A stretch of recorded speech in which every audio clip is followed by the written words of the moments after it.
So live update, pupunta tayo ng LU.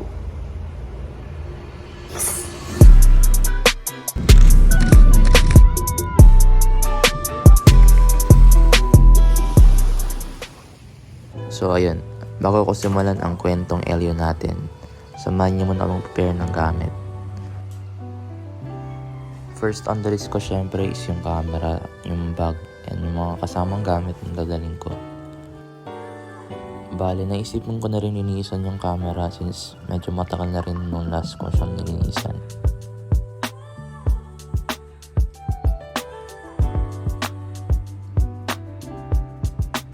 So, prep na yung camera and gusto rin yung battery.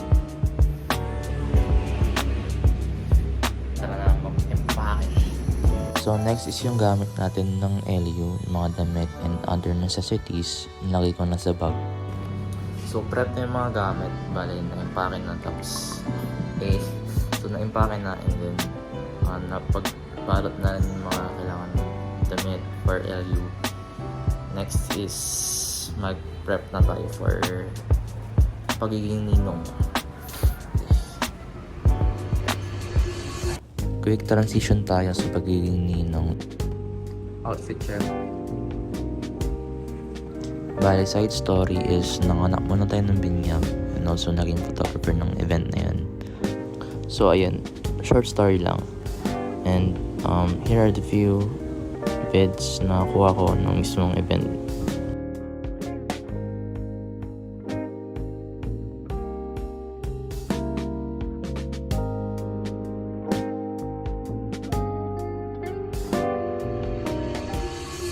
Fast forward the following day, 9 hours travel papuntang Pangasinan and another 2 hours papuntang LU. Grabe yung pagod, super nakakahilo and stuff pero worth it.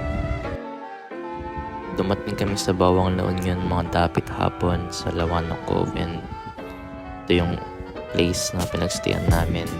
Bali 2 rooms siya, good for 6 packs per room. And although pagod, pinilit pa rin natin mag-take ng vids bago kumagat ang dilim.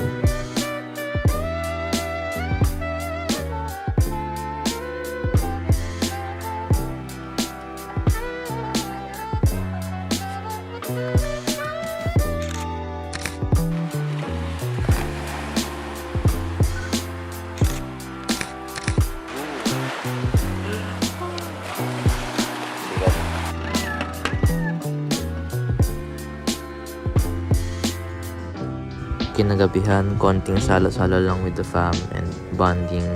Afterwards, bagsak. Kaya paggising ko, record agad tayo ng time-lapse and inabangan nga namin dito yung sunrise. While doing so, nag-walking kami for exercise and then sa beach. Habang hindi pa tarik ang araw, sinusulit ko mag-record sa beach and ito nga yung mga kuha ko and di mo naman ako masisisi kung ba't ako video. Sobrang aliwalas tignan. Kasama mo pa itong mga malalambot na hampas ng alon. Tas ito nga pala si Lolo. Siya ang dahilan kung bakit kami napunta dito. Ayun naman yung mga daily activities na ginawa ko dito sa LU.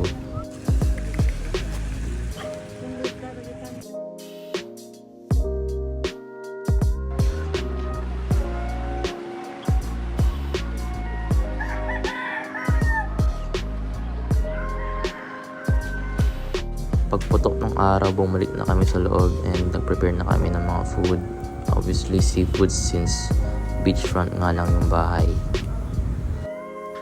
Pagtapos maluto, kumain na rin kami and afterwards, in-enjoy ko na lang the rest of the day. Yun naman yung kwentong LU ko and pahabol lang nung pauwi is dumaan kami sa mga dried fish para bumili na lang din ng pasalubong. Ayun lang, salamat sa pagsama.